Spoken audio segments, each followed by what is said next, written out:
Shapes of orbitals की बात करते हैं, ठीक है। क्वांटम नंबर्स हमने देखे थे, ठीक है, और उसमें हमें मालूम पड़ा था कि 4 प्रकार के ऑर्बिटल्स थे, ठीक है, S, P, D and F. Subcells हम इनको कहते थे। तो अब इनका शेप कैसा होता है, अभी तक शेप के लिए तो हमने कोई आइडिया लगाया नहीं है, तो शेप्स की बात करते हैं, ठीक है। तो अब जैसे ऑर्बिटल्स की हमने बात करी थी, तो ऑर्बिटल्स के लिए क्या बोला था कि it is the region around the space, it is the region in space around the nucleus where the probability of finding the electron is maximum, है ना। तो ये बात कर रहे थे कि भाई इलेक्ट्रॉन जो है एक पर्टिकुलर ऑर्बिट में नहीं मूव करता है, it is not moving in a well defined circular path, while it is present in some region in space where the probability of finding the electron is maximum, है ना। तो वो जो reason है स्पेस में जहां पे इलेक्ट्रॉन को फाइंड आउट करने की या इलेक्ट्रॉन को पाने की प्रोबेबिलिटी मैक्सिमम है, उसको हम ऑर्बिटल्स कहते थे, ठीक। तो एस ऑर्बिटल्स के लिए जैसे बात करें, ठीक है, तो शेप ऑफ एस ऑर्बिटल्स की बात करते हैं।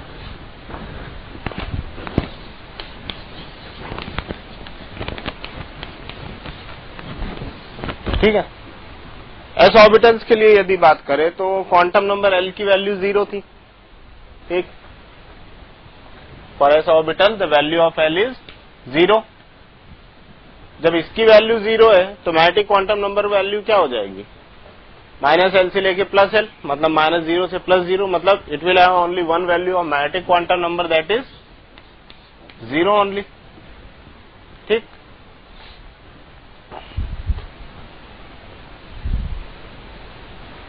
इसका मतलब ये हुआ कि m, the value of m is 0, means the probability of finding the electron is same in all direction in case of s orbital, ठीक है।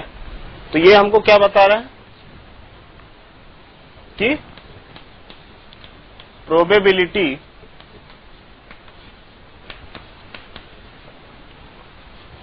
ऑफ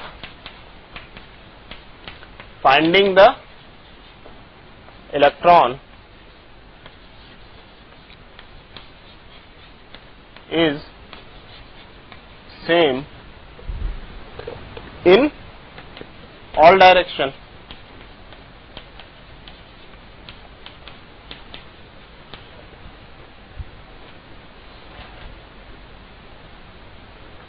या दूसरे वर्ड में हम कहें, in other words,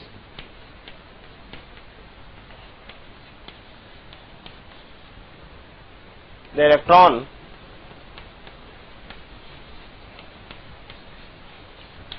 in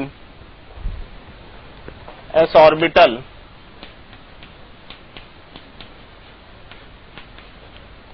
spherically symmetrical,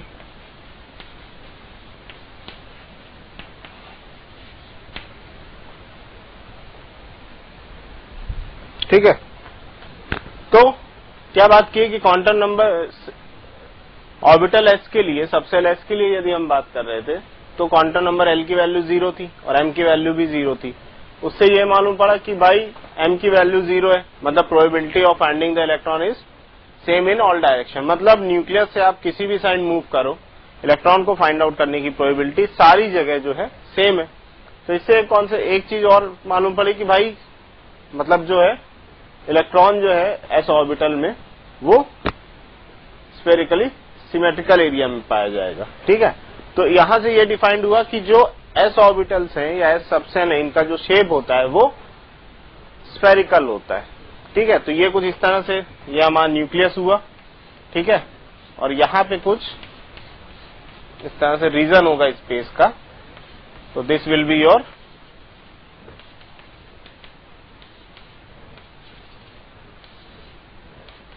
one S orbital, ठीक है। और यदि 2s का हम स्ट्रक्चर बनाएं तो 2s का स्ट्रक्चर जो है कुछ इस तरह आएगा। अब सर्कुलर ऑर्बिट्स नहीं बनेंगे, ठीक है। These are some region in space where the probability of finding the electron is maximum.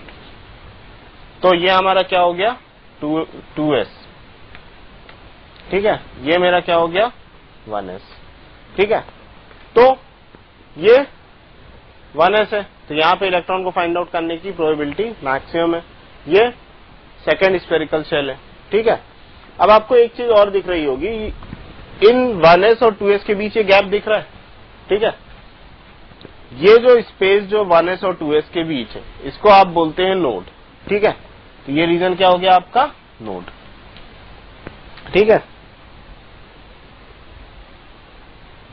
तो इस रीजन में where the region in between the spherical shell where the electron density is 0 is called node. यहां पे कोई electron नहीं पाया जाएगा इस एरिया में, जिसको आप नोड कहते हो। ठीक है, तो 1s और 2s के बीच बात करें तो एक नोड आएगा। इसी प्रकार से 2s और 3s के बीच बात करें तो एक नोड आएगा। 2p की यदि बात करें, ठीक है, तो अब p सबसेल हमेशा 2p से स्टार्ट होता है, तो न्यूक्लियस के स्टार्टिंग में जो सबसे पहले ऑर्बिटल होगा या सबसेल होगा वो 2p का होगा। ठीक है, उसके बाद जो शेल आएगा वो 3p का होगा, तो 2p और 3p में एक नोड आएगा। ठीक, अब मैंने बोला कि भाई 4p के बीच तक कितने नोड मिलते हैं आपको, तो 2p से 3p एक नोड मिला और 3p से 4p दूसरा नोड मिल गया। और नोड आपको पता है कि भाई द रीजन, ठीक है, where the probability of electron density is 0। अब p ऑर्बिटल्स के शेप की बात करते हैं।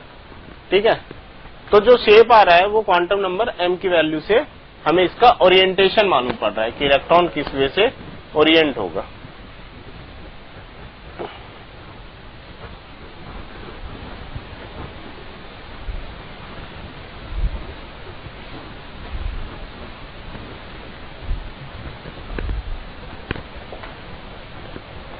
Next is shape of p orbital.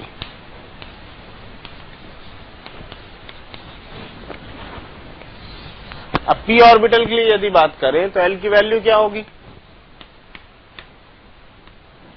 1, तो m की वैल्यू क्या होगी -l से लेके +l, मतलब -1 थ्रू 0 टू +1, मतलब it will have 3 values of m, -1 then 0 then +1।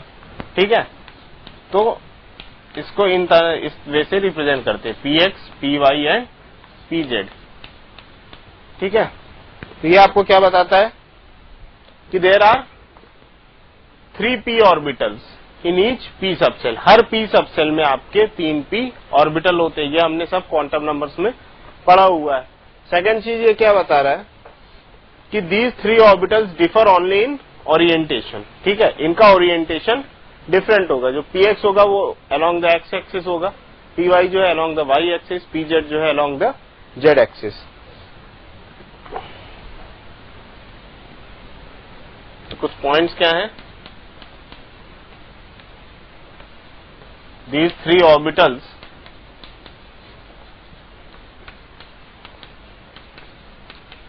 differ only in orientation। ठीक है, while they will have the same energy,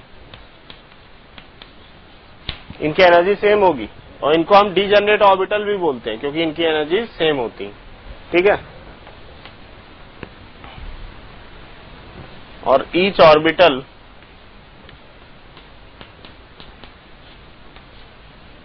consist of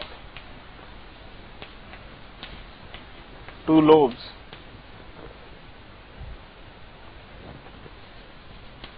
symmetrical about a particular axis।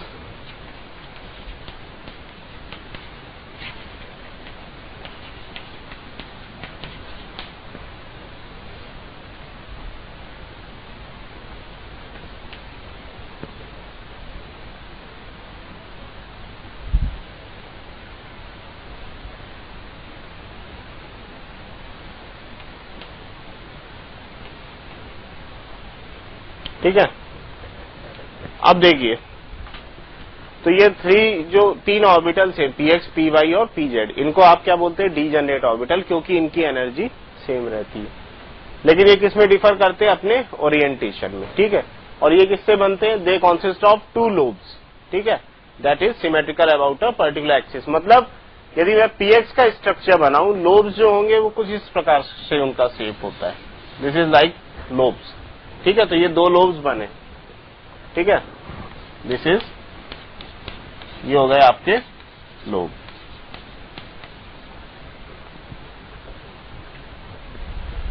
ठीक है। तो ये लोब हो गए। अब जैसे इनका जब स्ट्रक्चर बनाएंगे, तो पीएक्स का स्ट्रक्चर बना रहे हैं, तो जो दो लोब है, जो दो लोब है वो एक्स एक्सिस में सिमेट्रिकल होंगे, ठीक है। तो जैसे पीएक्स का स्ट्रक्चर यदि बनाते हैं,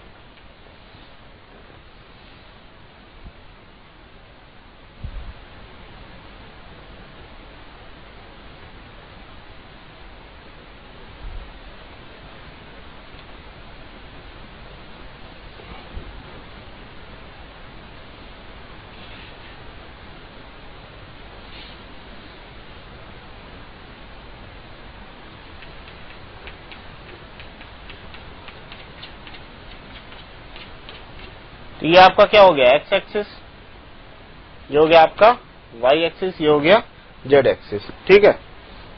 तो ये आपका क्या कहलाया? 2px ऑर्बिटल, या सिंपली इसको आप px ऑर्बिटल कहिए। अब px ऑर्बिटल में क्या है? ये जो दो लोब है ये सिमेट्रिकल है अबाउट द एक्स एक्सिस, ठीक है।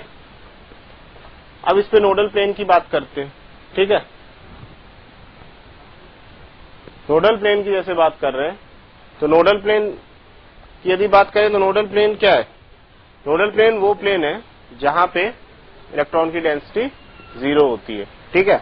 अब यहां पे यदि आप देखेंगे तो एक्स वाई में भी प्रोबेबिलिटी आपको दिख रही है ना, और एक्स जेड में भी प्रोबेबिलिटी दिख रही है, ठीक है। अब इसको सिंपली आप ऐसे एक्स वाई के फॉर्म में लीजिए, और जेड को इस तरह से यदि सपोज कर रहे हैं, तो क्या ये वाई और जेड के बीच कोई प्रोबेबिलिटी है, कोई लोब है? क्योंकि जो इलेक्ट्रॉन आपको मिल रहा है वो इन लोब्स के अंदर मिल रहा है, ठीक है। तो यहाँ पे यदि आप इसको ऐसा एज अ जेड एक्सिस मानते हैं, तो वाई जेड में तो कोई भी लोब नहीं आ रहा है, मतलब वो आपका नोडल प्लेन है where the probability of electron, where the electron density is 0। तो इसका जो नोडल प्लेन हो गया वो क्या हो गया?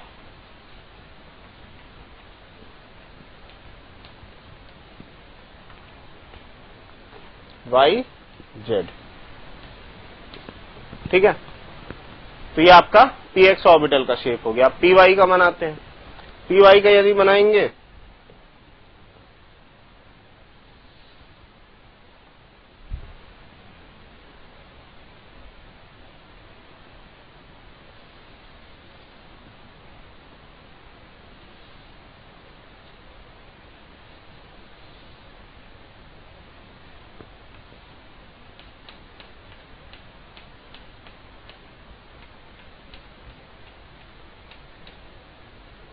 ये आपका क्या हो गया? वाई एक्सिस, ये हो गया आपका एक्स और जेड एक्सिस, ठीक है। तो जेड वाई में आपको प्रोबेबिलिटी दिख रही है ना, कि भाई यहाँ पे कुछ चांसेस हैं, एक्स जेड में भी चांसेस है, लेकिन एक्स और जेड में कोई चांस नहीं है, ठीक है। तो नोडल प्लेन इसमें क्या हो गया? ये लोज में इलेक्ट्रॉन मिल रहे हैं, ठीक है, दिस इज द ऑर्बिटल्स। तो एक्स जेड प्लेन जो है आपका नोडल प्लेन हो गया,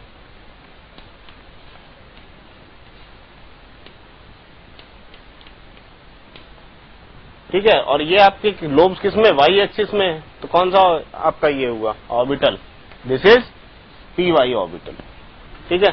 सेम आप जेड का भी बनाएंगे, पी जेड का,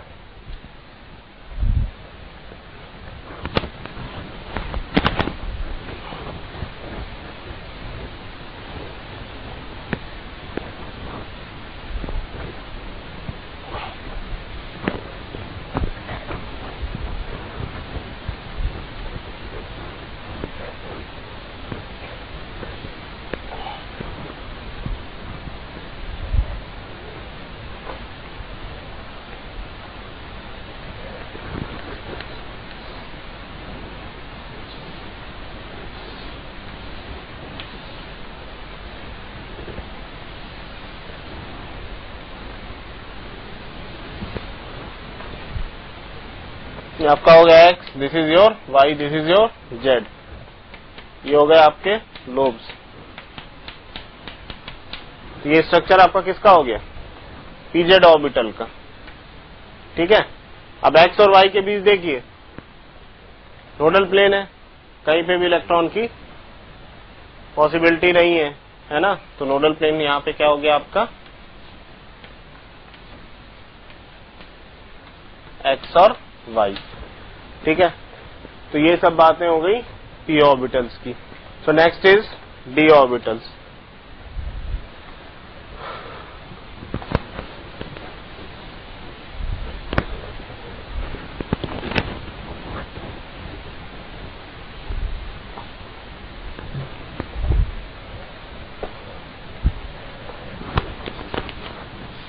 अब डी ऑर्बिटल्स के लिए एल की वैल्यू क्या थी? 2, एम की वैल्यू क्या आई है? -2, -1 दैट इज 0, देन +1। ठीक है, एंड नेक्स्ट इज +2। इसका मतलब in a d subshell there are 5 d orbitals, 5 d orbitals हैं।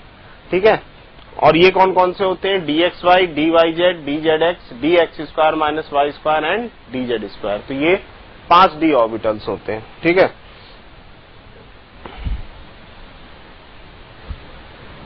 तो कौन कौन से हैं? dxy, dyz, dzx।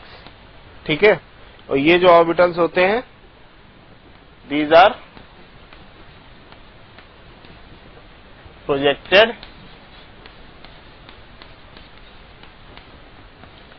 In between the axis. px, py, pz में क्या था? अलोंग द एक्सिस था, मतलब एक्सिस पे ही लोब्स बने हुए थे, लेकिन ये कहां पे? इन बिटवीन द एक्सिस है।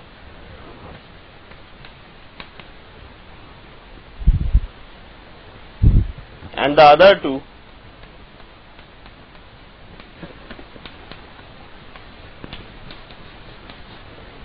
बाकी दो कौन से हैं? dz² and dx² - y² lie along the axis।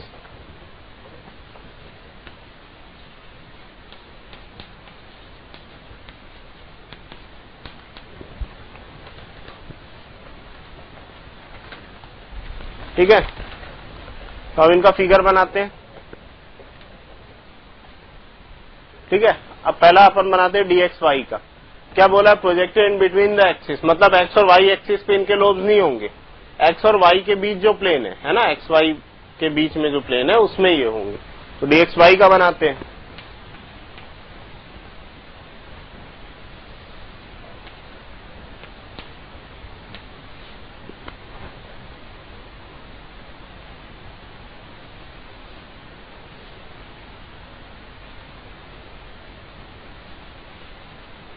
ठीक है, तो ये आपका शेप किसका हो गया? dxy ऑर्बिटल का। अब बात किसकी आई? नोडल प्लेन की।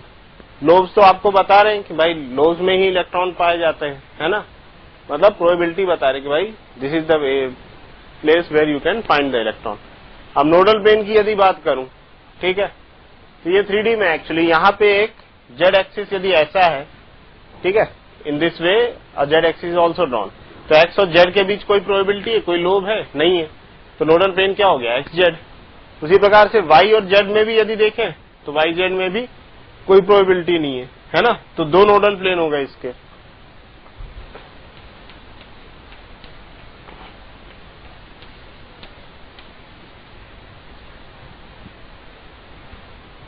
नोडल प्लेन कितने हुए? दो। कौन कौन से? X z and y z. ठीक है, नेक्स्ट एग्जांपल लेते हैं डी। सिमिलरली आप किसके लिए बनाएंगे? डी वाई जेड के लिए, डी जेड एक्स के लिए। ये हो गया आपका डी एक्स वाई का।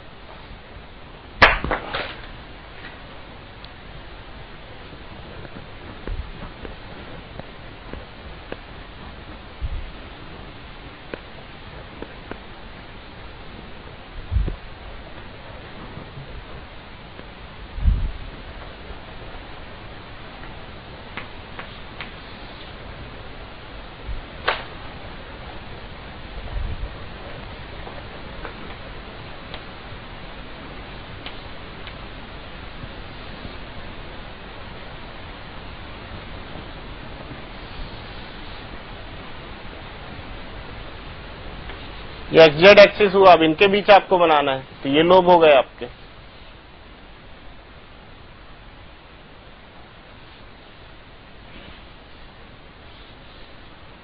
ठीक है, अब यहां पे भी वही चीज, यदि यहां से ऐसे वाई एक्सिस सपोज करें तो एक्स और वाई के बीच नोडल प्लेन है, इलेक्ट्रॉन डेंसिटी 0 है, and the same thing will be there between the y and z also. ठीक है, तो ये जो स्ट्रक्चर आपका बना ये किसका हो गया, डी एक्स जेड का। ठीक है, और नोडल प्लेन यहां पे भी जो है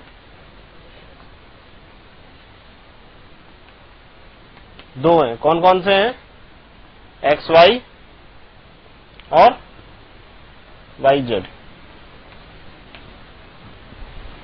ठीक है, दो नोडल प्लेन।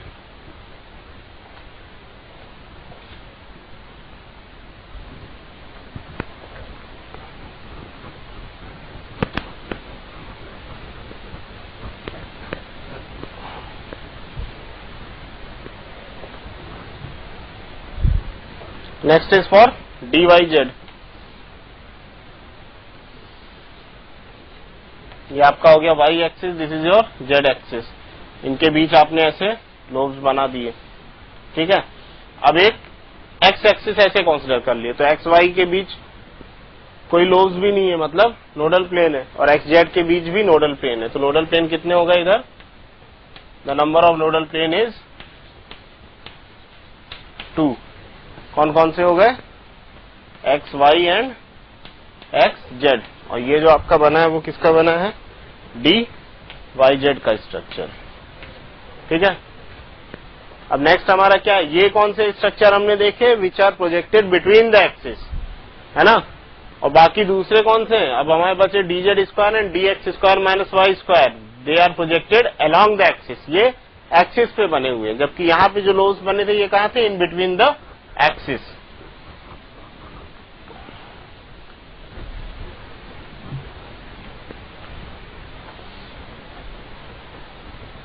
अब जैसे d x square minus y square का बनाते हैं,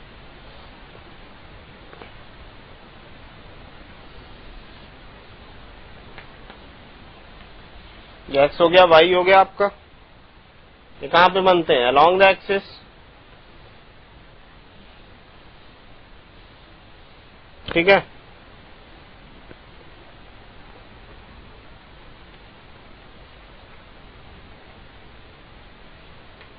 यहां पे जो नोडल प्लेन होते हैं ये होते हैं, इनको आप बोलोगे नोडल प्लेन।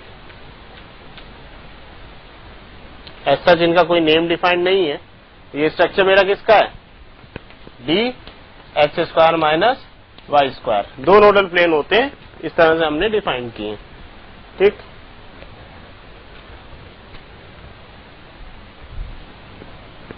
नेक्स्ट इज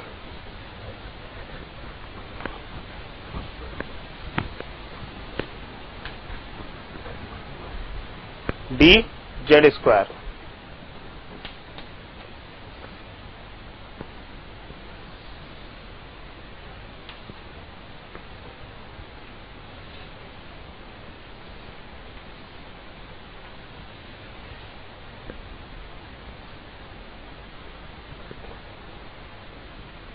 अब इनमें जो होता है डी जेड स्क्वायर में, ये जो है इसका, इसमें नोडल प्लेन जो रहता है वो आपका अब्सेंट रहता है। ये जो होते हैं ये क्या होते हैं, कॉनिकल नोड। यहां पे भी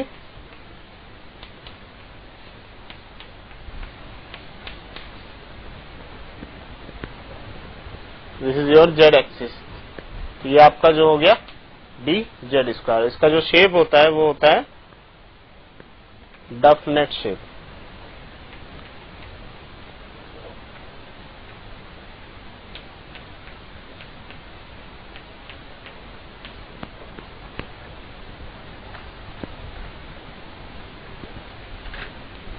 तो these were the all points. ठीक है, हमने शेप ऑफ ऑर्बिटल्स देख लिए। अब next is type of node.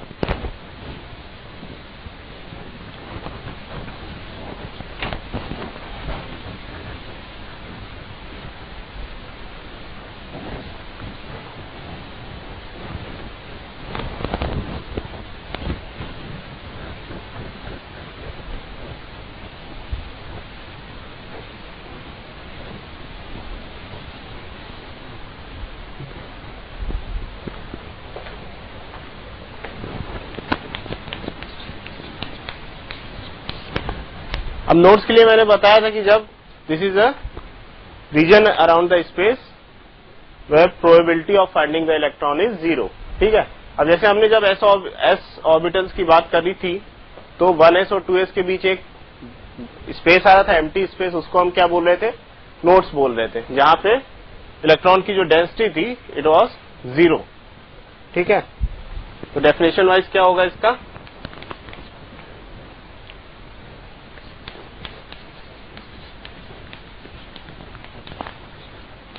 The reason और स्पेस where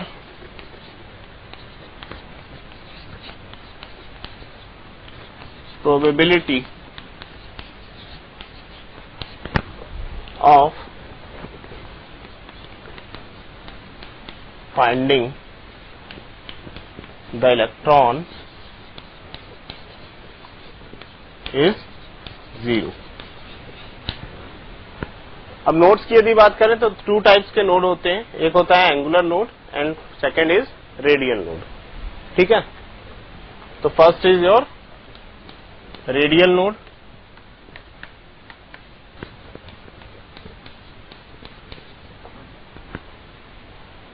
और नंबर ऑफ रेडियल नोड को कैलकुलेट करने के लिए जो फॉर्मूला है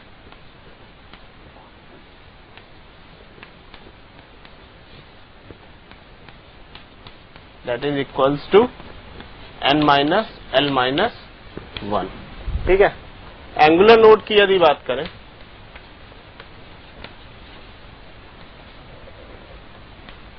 तो इसको कैलकुलेट कैसे करते हैं, जो क्वांटम नंबर l की value that is your angular node.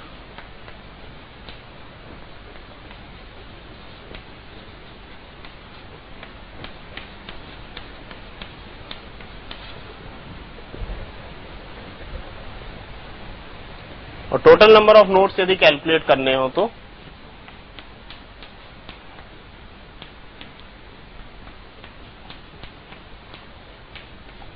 इन दोनों को जोड़ देंगे तो ये क्या आ जाएगा n माइनस 1, ठीक है। तो देखते हैं, टेबल बनाते हैं और number of nodes find out करते हैं, number of radial nodes, angular node and total nodes.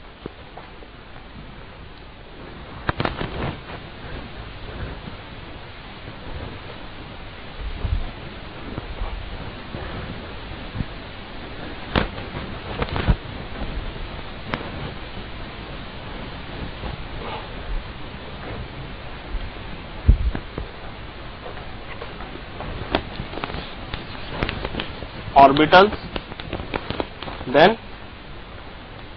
radial node, this is your angular node and total node।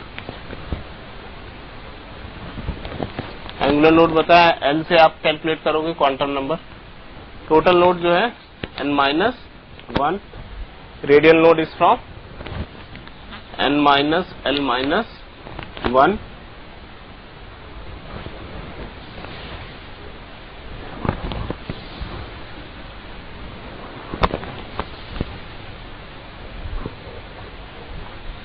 अब 1s ऑर्बिटल यदि लेते हैं तो 1s ऑर्बिटल के लिए n की वैल्यू क्या हो गई 1, l की वैल्यू 0, तो this will become 1 minus 0 minus 1 that is 0, ठीक है।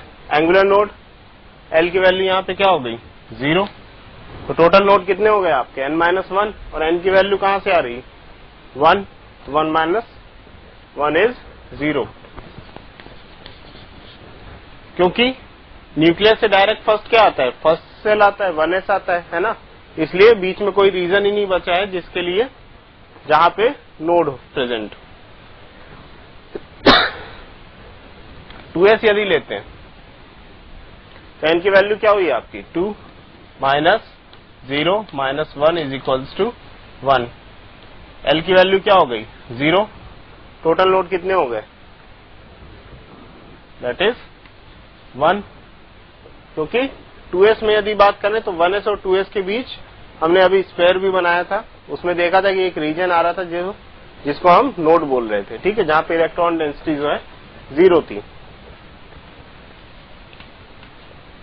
2p के लिए यदि लिखें तो n की value 2 minus 1 that is 0. The value of n is 2, L is 1 and this is 1. तो रेडियल नोड आपके 0, जबकि एंगुलर नोड कितने हो जाएंगे 1. ठीक है, टोटल नोड जो हो गए आपके 0 + 1 is 1.